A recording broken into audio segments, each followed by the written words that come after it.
রাজনৈতিক দল সংস্কার হওয়া উচিত ছিল, হয়ে পরিশীলিত হয়ে তাদের দিয়ে ভোট করে পরিশীলিত সংসদ হওয়া উচিত ছিল।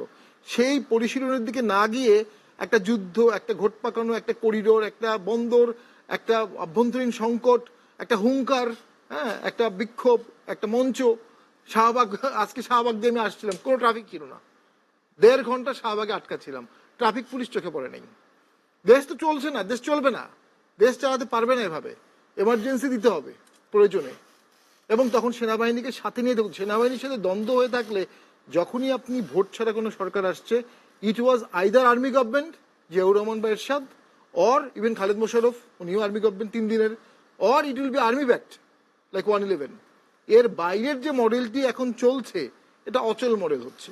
এই অচল মডেলে দেশ চলবে না, দেশের মানুষ খেপে যাবে, দুর্ভিক্ষ হবে, এবং দেশের মানুষ একবার ভয়ঙ্কর মানে আন্দোলনের দিকে চলে যাবে।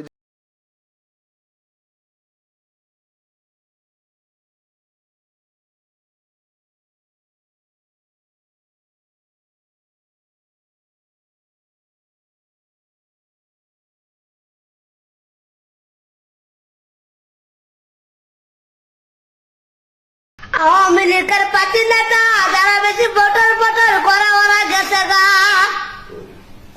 এটা বাংলাদেশ, এটা পাকিস্তান না রে বাবা, এটা ইন্ডিয়া না। বাংলাদেশের মানুষকে আমার আল্লাহ তাআলা এমন একটা নেতা দিয়ে বানাইছে